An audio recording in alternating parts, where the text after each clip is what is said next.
there just came like a snapping point where I failed, and we just were like ready to call it quits.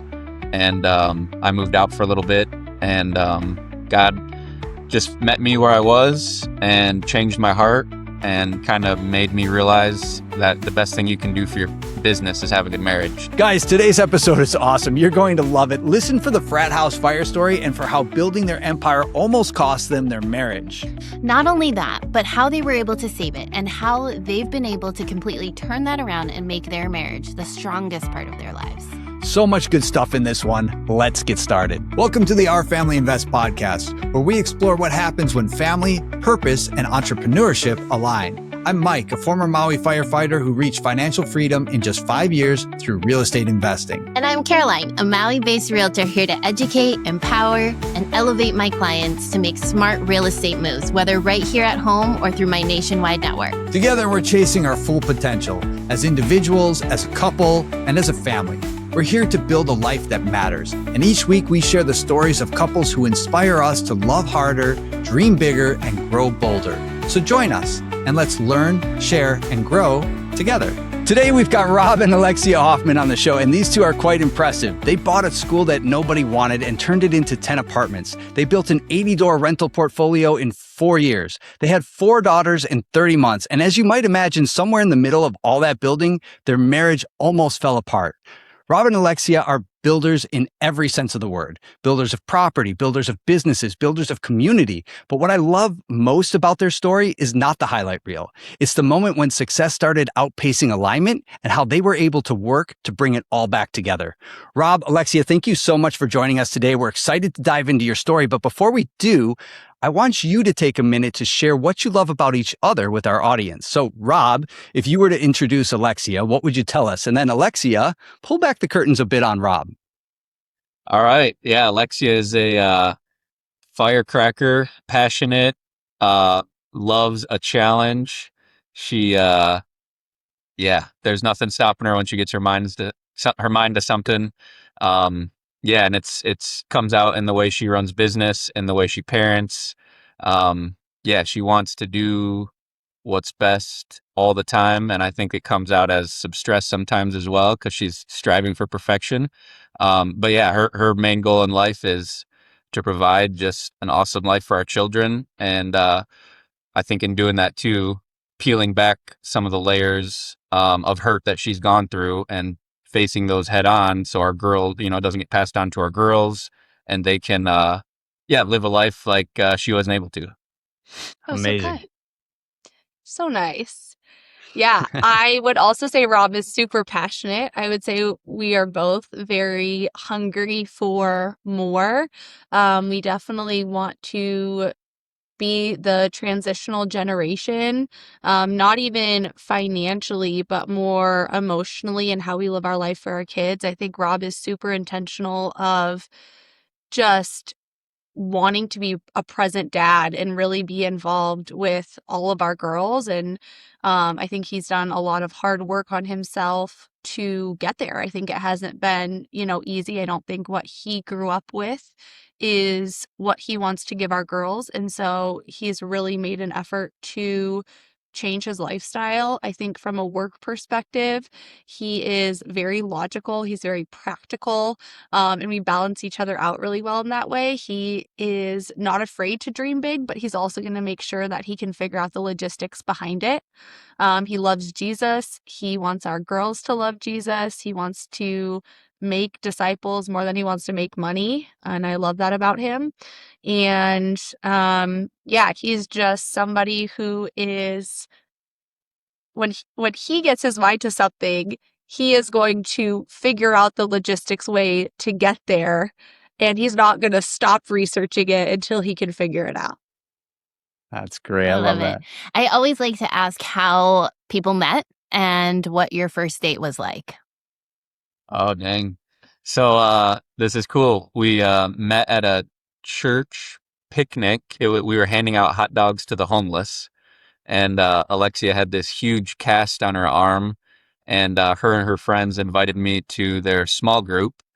And like a gentleman, I said, heck yeah, because she was hot. Um, so I went for like 6 weeks and I like put on cologne and kept looking for Alexia and she didn't show up for 6 weeks. And on the seventh week, we kind of rotated groups or rotated locations of where the small group was. And on the seventh week, it happened to be at my house. And that's when she walked in and she said, "Oh my gosh," she saw I love gardening. So I had like a little garden bed with sunflowers. I had dogs in a truck. And she said, "Oh my gosh, does my soulmate live here?" I was like, Wow. "Yeah, he does. He does." Still didn't ask for my number though. Only got it from a prayer card. Yeah. So Yeah. God set us up. yeah. And then our Nice. first date. So our first date was like very unconventional in the fact that he invited me to his family block party, is what he told me. And so there was a couple other our friends in our small group, and we were all, I think, at breakfast when he invited me, and he's like, "Oh yeah, do they want to come?" And so I invited them. So his parents lived an hour away.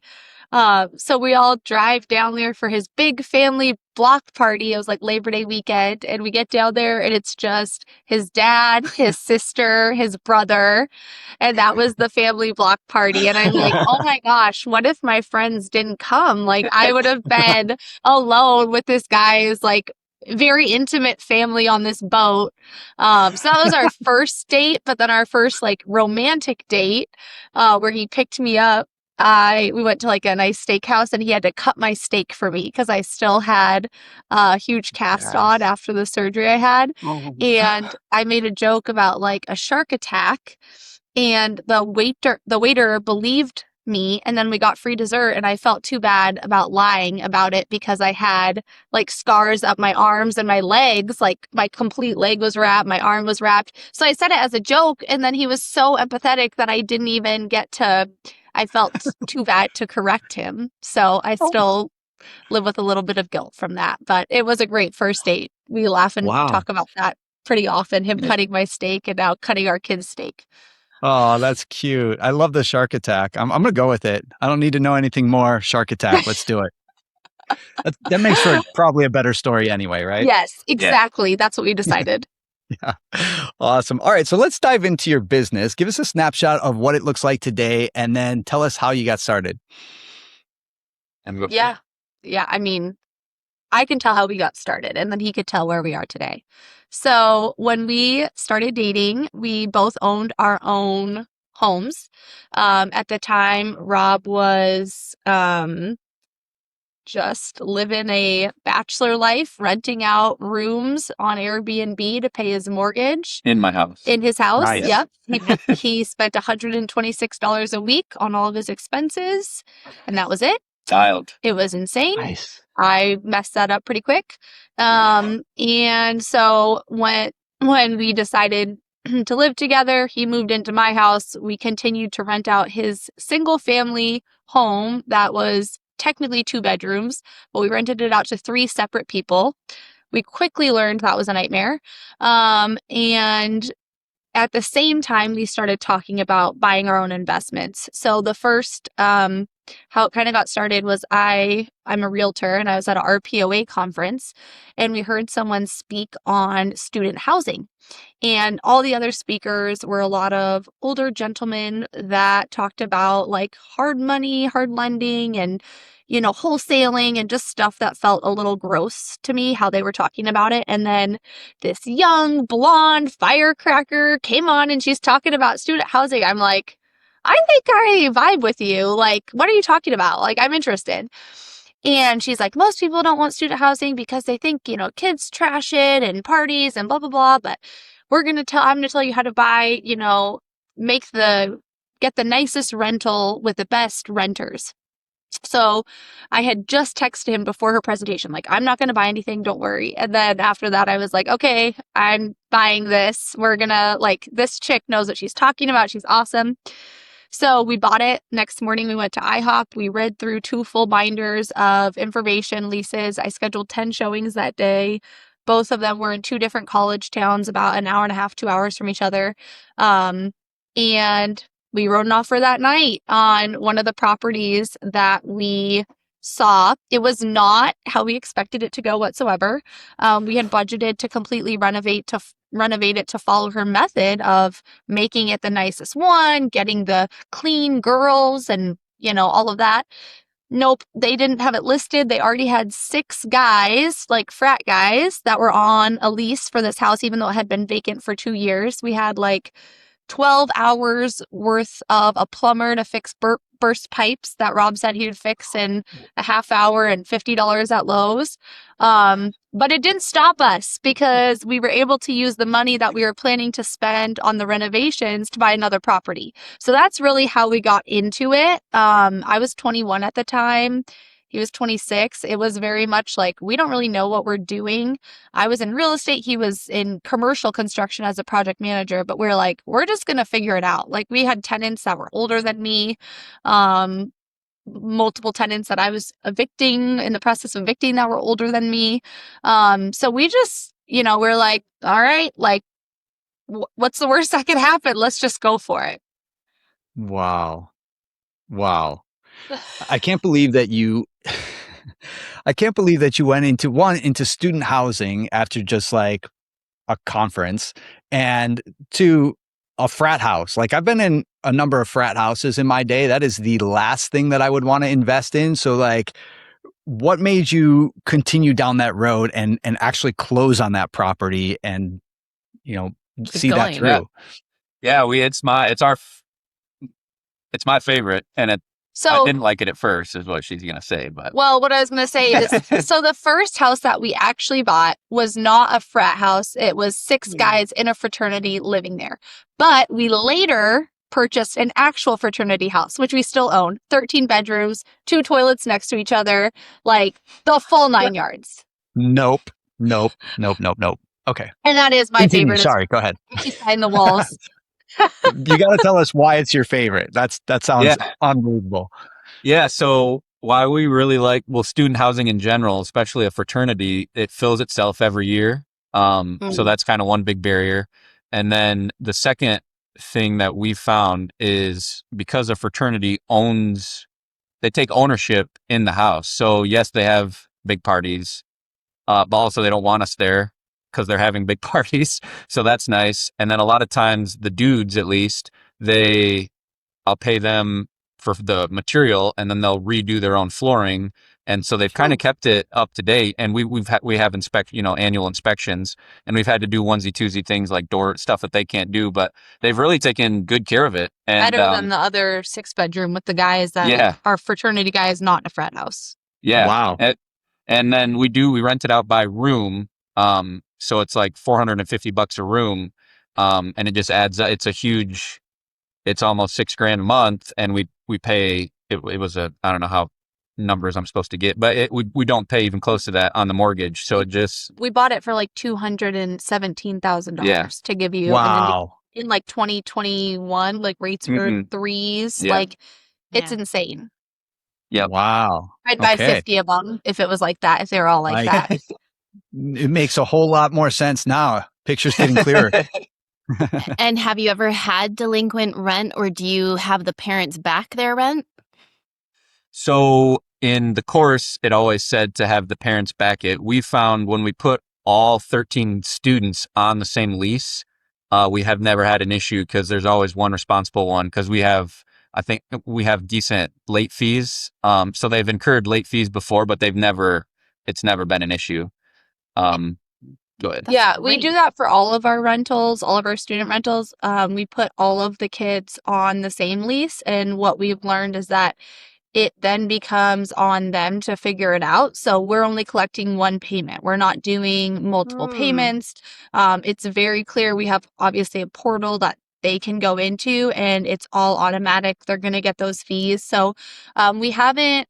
I think at one point we talked about doing parent backing, but I don't think we ever did it, just because with almost all of our student rentals have 6+ students in them. And so out of the 6, they don't want their credit score to be hurt. They don't want, any repercussions of that. So it has worked itself out. And I think that course was actually what told us to put them all on one lease, because they originally, when we bought each of the student housing properties, any of them that had tenants, they all were on separate leases. And that is our number one advice to anyone doing student housing: just put them on one lease. That's good. I bet you have some incredible tenant stories from student housing. Couple of things, maybe you could share one. And also, are these houses in residential neighborhoods, or are they on Campus. college campuses? Residential neighborhoods. Oh, wow. And I have a story of a Yeah. tenant, not really funny, but we had a house burned down and Rob was gone. He was out of town, no cell service, the full 9 yards. I was with our twins, were 18 months and the baby was 2 months old. I had never left her before. And I get a call and it's like, hey, it's your tenant. Our house is on fire and there's 6 fire departments here. And I'm like, is everyone okay? And he's like, yeah, everyone got out. And I'm like, okay, I'll be there in an hour and a half, 2 hours, because that's how far it is. It was an hour and a half from our house. And so I hang up the phone and I'm looking at my nanny, and I had been up all night with this baby. I was about to go back to sleep. And I look at her, I said, what do you wear to go watch your house burn down? Like, that was just, I don't know why. Like, I was going up to get dressed. I was so tired. So on the drive up, I'm calling our attorney, I'm calling our financial advisor, I'm calling, like, okay, what do I need to say? What do I not need to say? Like, Smart. I don't know. Like, obviously I feel horrible, and I pull up, and I'm not exaggerating. There was like over 80 firefighters there, like 6 or 7 different departments. There was over 50 students, some parents, all standing in the yard. They had lawn chairs, they had umbrellas, and it starts downpouring as I'm walking up to this fire captain. I'm just soaked. I'm in a pink shirt too, and I think it was kind of see-through. So it was just like out of a movie. Like, I'll never forget that scene of walking up and just watching this house like burn to the ground, like flip the whole thing. It was awful, but everyone was okay. And after, so I said, can I do anything? How can I help? What do you guys need?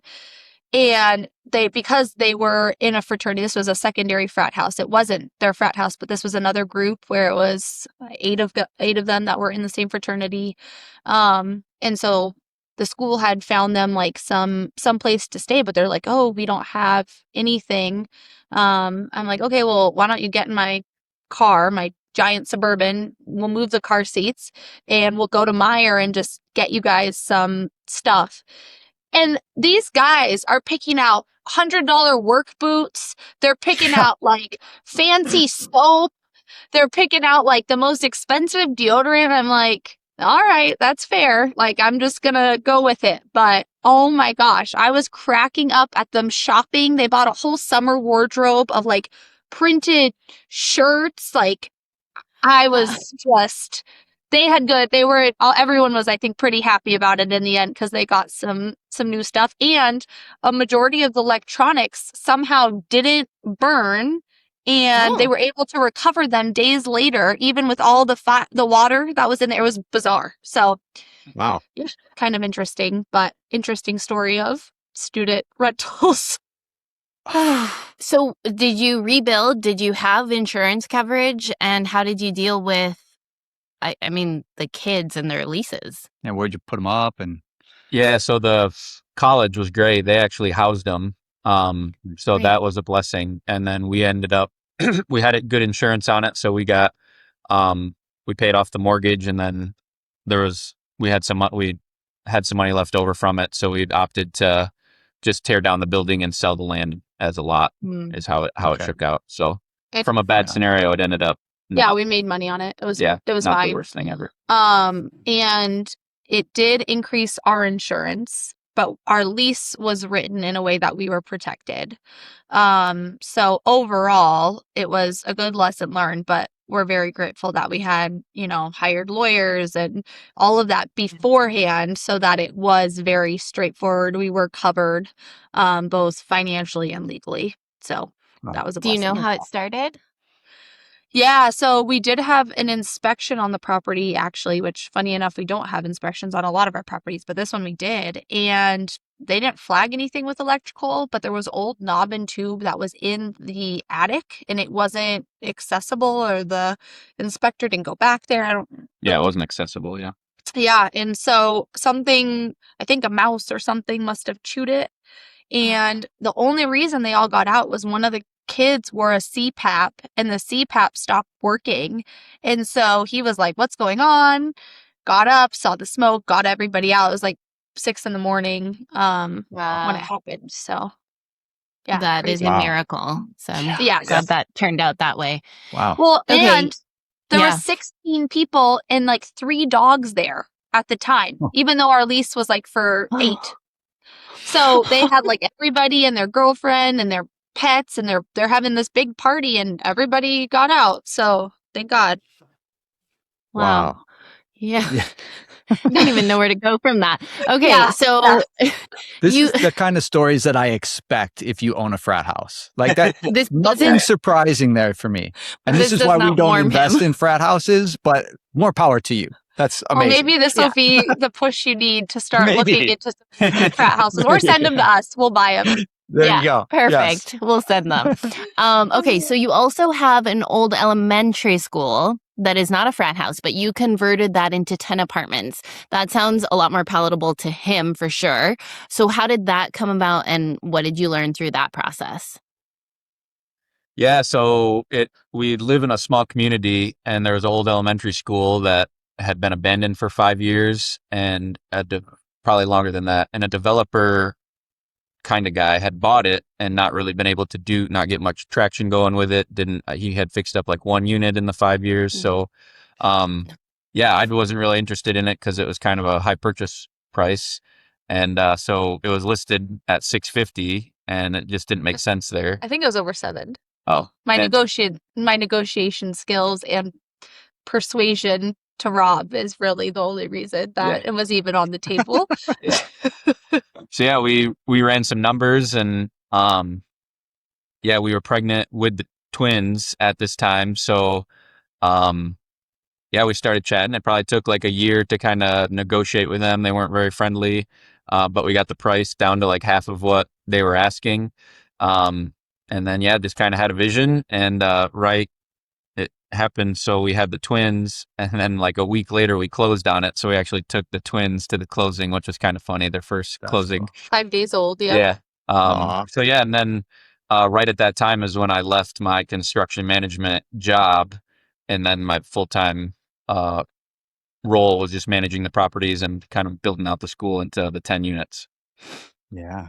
Yeah, Man, so at that point we had about 40 doors. And so when we found out we were pregnant with the twins, I was running a brokerage and a team, and he was working, like a 7 to 5 project manager job. And I was like, and we were self-managing all of our rentals as well. So we would go up for date nights and weekends, fixing roofs, cleaning out, turning over units. And I'm like, we cannot do this with 2 babies. Like 1 baby, maybe, but 2 babies, we definitely cannot do this. Like, I can't quit this business I just opened, a year ago.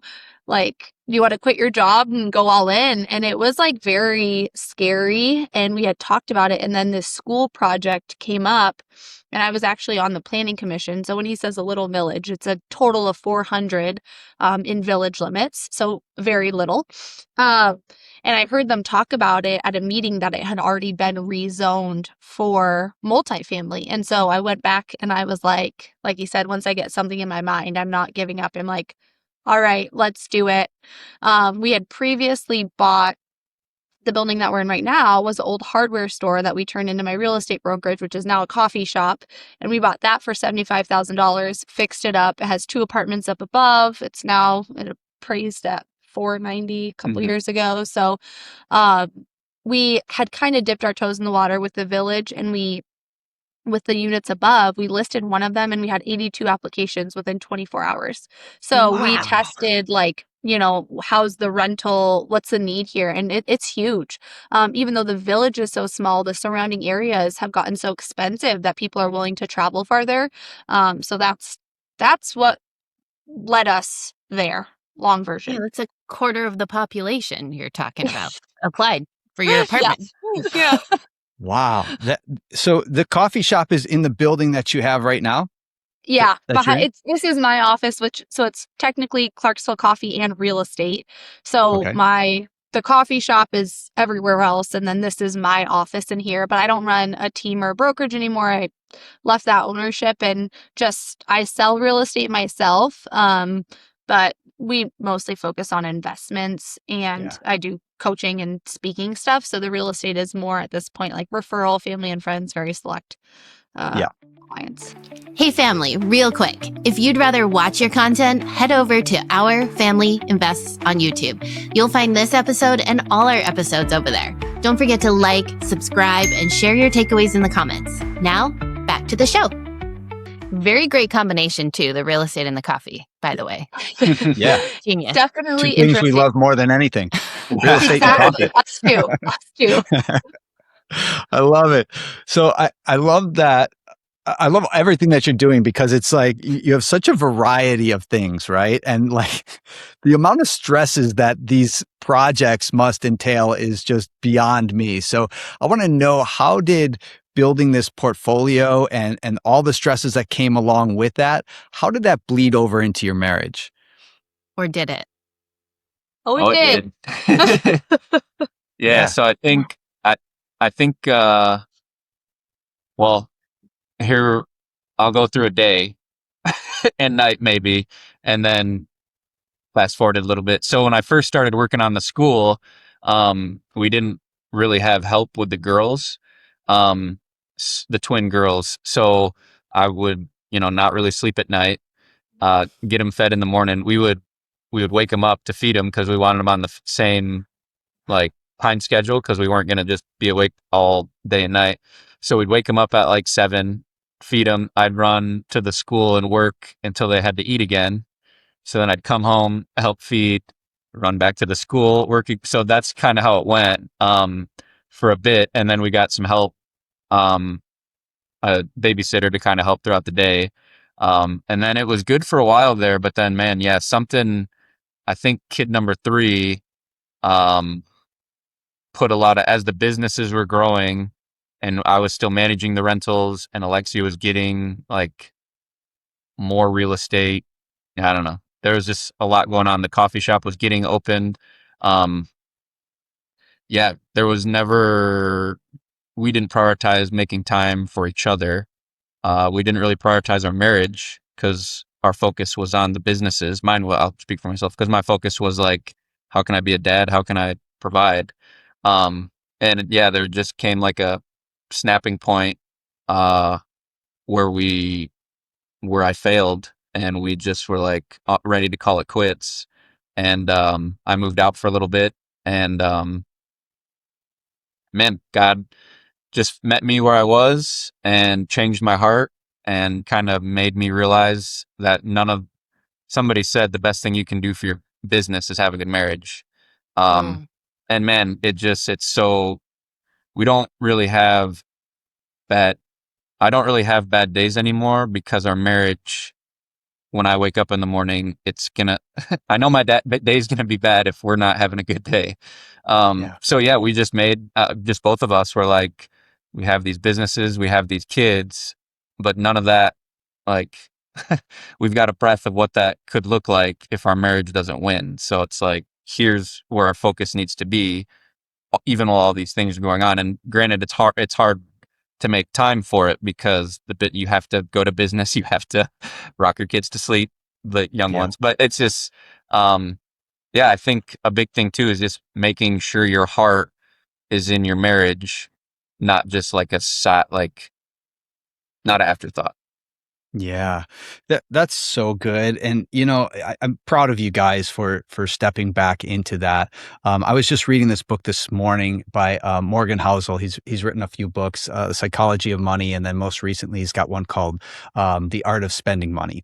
And in there he's got this one number that came up, and it was something like of the world's 10 biggest billionaires, they have 13 divorces between them. Wow. And you think about that, and I don't know when the book was written. I think in the last year or so, but I could be wrong. But you think about that, and it's like, how much would these guys have spent to have a good marriage instead of a failed marriage and a great business, right? Yeah. And for us, like the marriage comes first always. And if we have nothing and we have to scrape by, that's okay because we have each other and we're going to do it together. And Yeah. I love hearing people who can get to the point where like, hey, look, we're building all this stuff and we're successful, but it's eating away at us. So Yeah. how were you able to realign? Like, what was the process? Or I know there's plenty of people that are in that position right now where the marriage is struggling because the business is growing. So what would you say to them in order to help them kind of come back to center? I feel like, we were so blessed in business for quite a few years. Like we just had a good hot streak. And I think we lost a lot of our humility and our vision. I think we always said that the goal of these businesses were to support our family for financial freedom and freedom of time, but we stopped living into that. I think, we were not putting our money towards things that really supported the life that we said we wanted. Um, and I think it was hard because we would say that we were prioritizing our marriage. We'd go on a date night, but we didn't want to talk to each other. Honestly, I mean, like it was just like pulling teeth. And I mean, the one thing we always could talk about is business, but even that there was tension with, we had difference of opinions and we each kind of just were making our own choices and we weren't really consulting with the other one.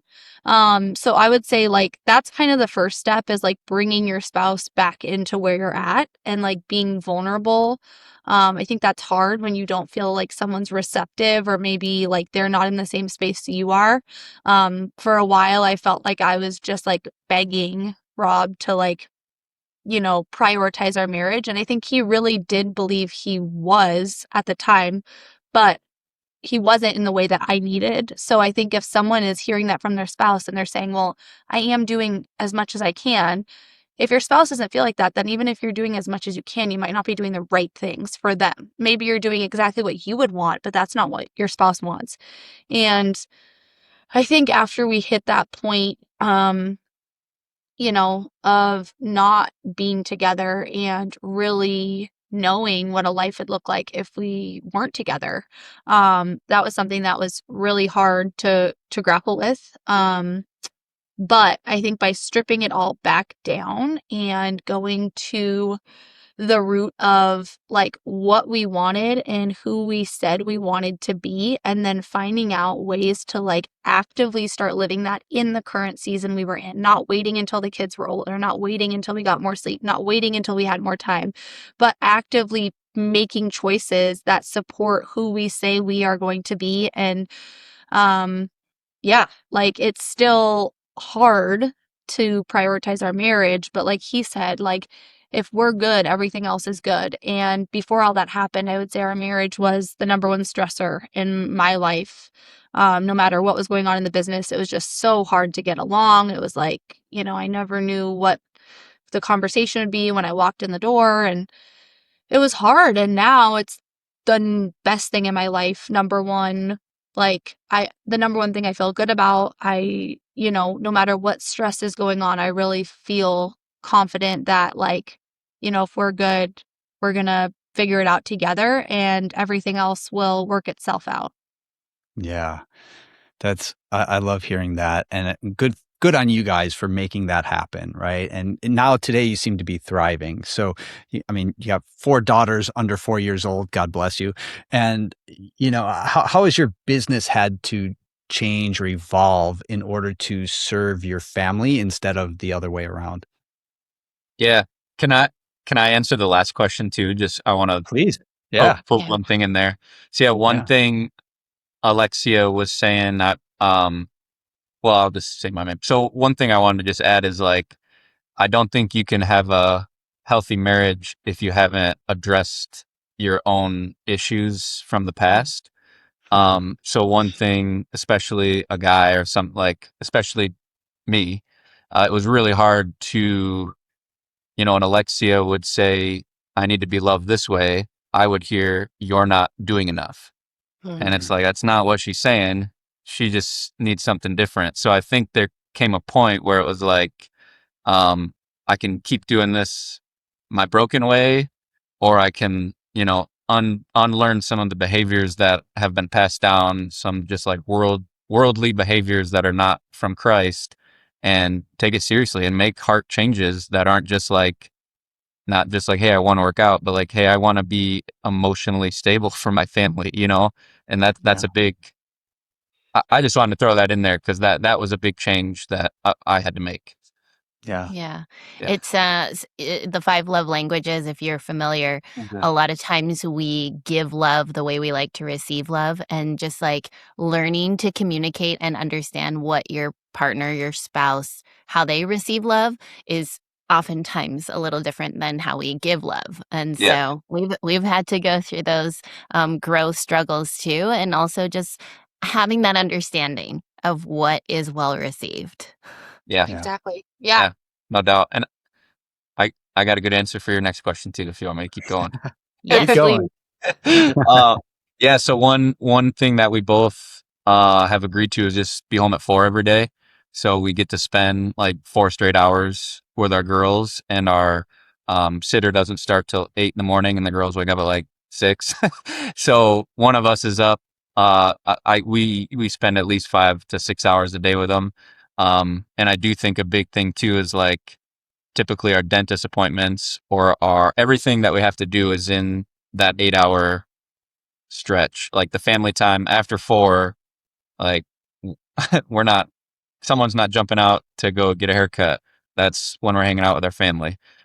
So that's been a big priority. And then I do think too, having flexibility, being able to not be so consumed with work that when your kid is sick Tuesday at 11, you can go run and grab them some Tylenol because you're out at home, and then hang out with them for an hour and get them to sleep. Like what it, like Alexia was saying, what you say you want to be a great dad or parent, you got to leave work and go do that. It's like what's most important.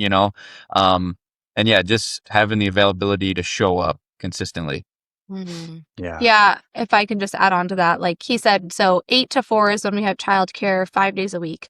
Anything that we have to do, it doesn't matter if it's work stuff, it doesn't matter if it's health stuff, therapy, like couples therapy. We even do dates during that time. We do lunch dates once or twice a week, depending. And sometimes we have like I'm part of a twin mom group, so that's sometimes at night. But even our friendships, a lot of our friends are either entrepreneurs or they have the ability to, go get lunch with us. So we really try to prioritize doing all of that during the day. And like he said, like with work, making sure our businesses actually give us that freedom of time that we talked about.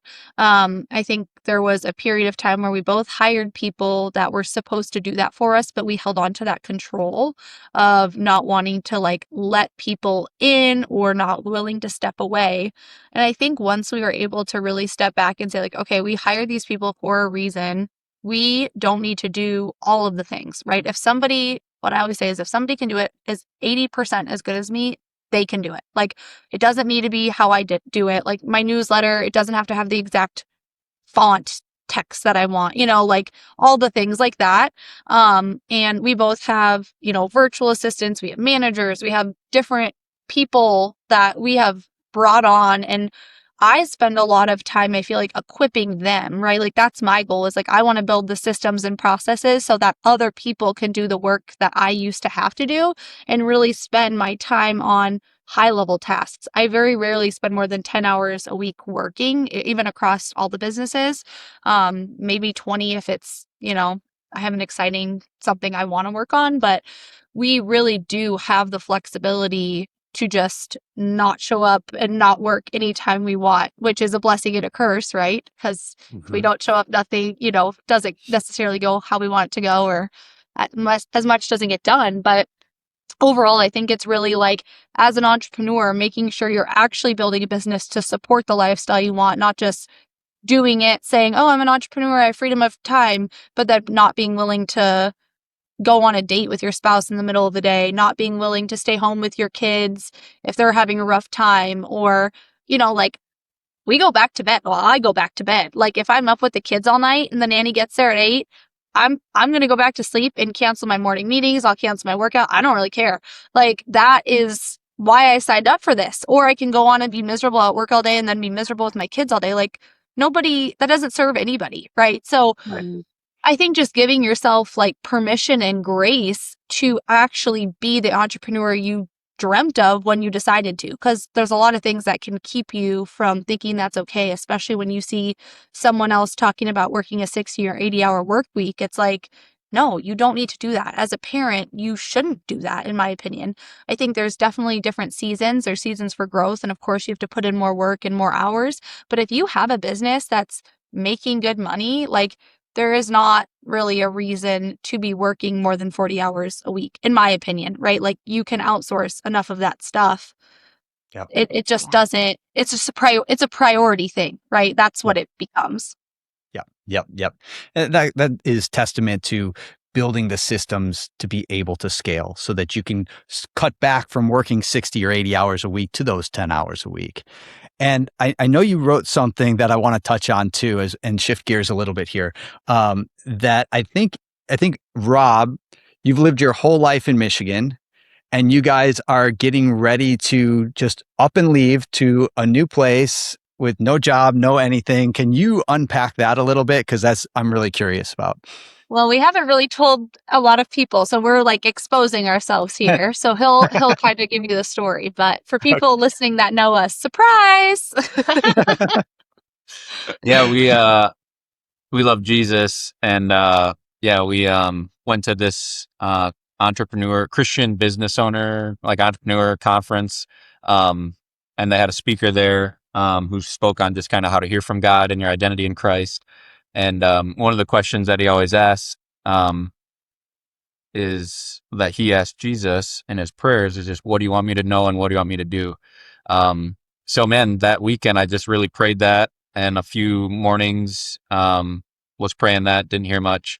And then I think one of the last days we were there, I was praying, and I said, what do you want me to do? Or what do you want me to know? And I didn't hear anything. And I was like, all right, well, what do you want me to do? And then I didn't audibly hear it, but somewhere inside me, I heard Cincinnati, which that wasn't me saying it because I have never been to Cincinnati. I don't care about Cincinnati. So yeah, I told Alexia, and she was like, yeah, maybe we're supposed to like start a business there or something. And a couple of days went by, and I was like, no, I think we're like supposed to move there.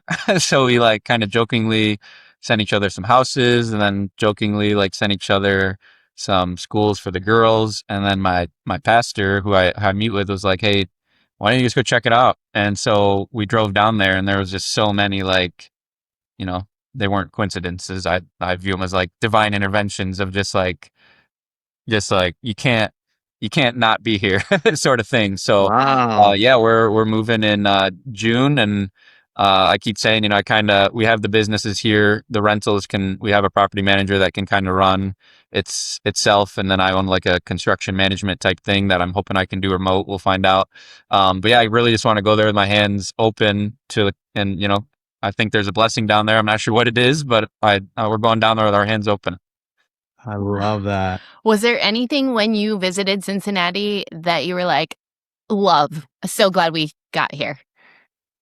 The school for the girls, I think that was definitely like, to this day, we have not really been to Cincinnati. We went there and looked at like houses and schools, and I think, ate out one or two times. Like, we don't really know where we're going. We don't know anybody.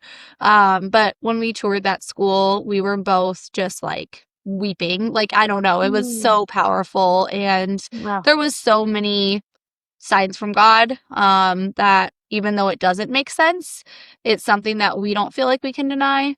It is hard to explain that to people who don't believe, which is like totally respectful. Like we're respectful of that. Like we get like, it doesn't make sense on paper. Like we are doing something that is completely illogical, but we are just trusting that God has a plan for us. And the worst case scenario is just we move back. Like it's not really that big a deal. Yeah. And Love we're it. at the right Love it. stage in life. So yeah, our kids are, our kids aren't in school yet. They're about to start school anyway.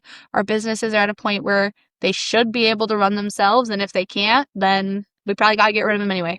So that's kind of where I take it, is like it's just another fun adventure, and we'll figure it out one way or another. I mean, we don't really have expectations except making sure our family is first, and I think the move is really just giving us space to put our money where our mouth is, and like we've said, we want our family and our marriage and our kids to be the number one priority, and we're just testing the theory essentially. Well done. Well done.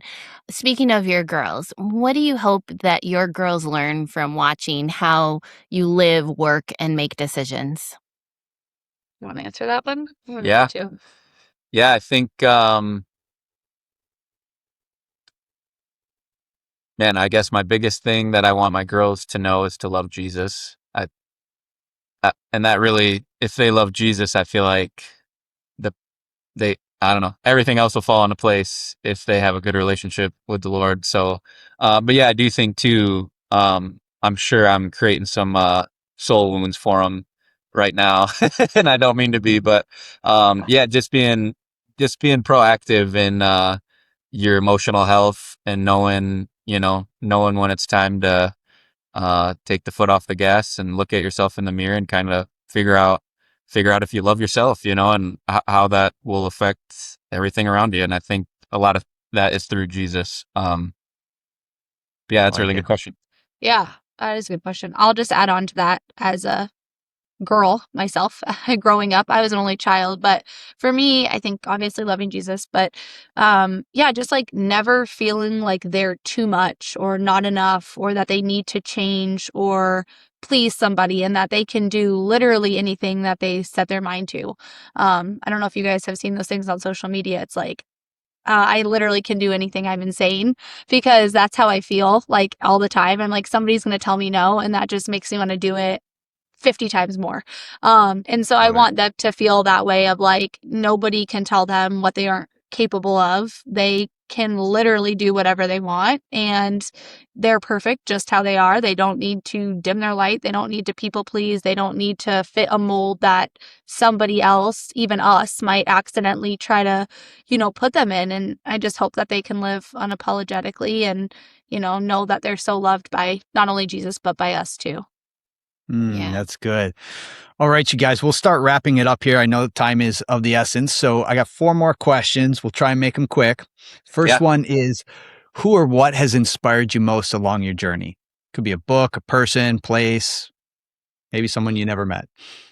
So Dixie Decker is who I heard speak at that RPOA conference. I don't think she still speaks at conference. I randomly found her Instagram, like her personal Instagram, not that long ago. But I did just look at them. I still have the binders from the class, and she Amazing. definitely changed the trajectory of our whole life, in my opinion. Yeah. I would say, Matthew Kelly is an author. He wrote The Rhythm of Life, and, I've read that a few times, and that's awesome. Yeah. That changed my perspective in life. I love it. Second question, how do you find peace? My word of the year is peace, because I'm working on finding it. I think it's a constant. I think different seasons it looks different, and I think it's something you're constantly working towards. But I think having sacred routines and rhythms, like for you, for your family, being intentional with your priorities and knowing where you're going, I think that is how I would define finding my peace. Yeah, I would think for me, surrendering the outcome to Jesus and knowing that, he's going to take care of you. And no matter how much work still needs to be done, but no matter how much I stress or worry or push or whatever, it's all in his hands. If you could sit with your younger selves for just a moment, what's one piece of advice you'd give them? Stop people pleasing and figure out what you like. That's my therapy talking. I've been asking that question a lot in therapy. Yeah. Um, dang. Go give your mom an extra hug. Probably mine. I support that. That's a good one. What's something that you've learned recently that made you stop and think and see life a little differently? These are good. Go ahead. I would say with our marriage, just like how different it feels to feel good together. Because I think when you're not good, you kind of get used to it and you don't realize like how far you have strayed from that initial connection or, that healthy interaction and that like unconditional love and excitement of being, good with your spouse. And so I think just like really leaning into like understanding each other and coming at every conversation not from like a defensive like, oh, I'm going to, defend my point and prove that I'm right. It's like, okay, no, I'm trying to understand like where is this coming from? Like, is this really about me? Is this something deeper? Like, what wound is this, re-injuring, so to speak? And like, how can I meet him with love and help him feel heard and seen in this conversation? That's good. Yeah, that Matthew Kelly book I reference, the first chapter is Everything is a Choice. And man, yeah, as we do this move, it's cool to reflect back on some of the poor choices that we made and some of the good choices. And then I'm sorry if I'm bringing this back to Jesus on every question. It's just cool to see the blessings along the way too, because it's like, man, that was a bad choice, turned to good. That was a good choice, turned to better. I don't know. It's just being able to reflect back on some hard lows and some good highs, and yeah, still think that the best is yet to come. I love that. Awesome. Okay, so where can our listeners connect with you, follow your journey, and support what you're building next? They can find me. They can't find Rob. At Alexia Hoffman Co. on Instagram and alexiahoffman.com. Perfect. Alexia, Rob, thank you guys both so much for joining us. You guys are fantastic. If I ever think about buying a frat house, I will definitely reach out to you guys. I look forward to that call. Thank you, guys.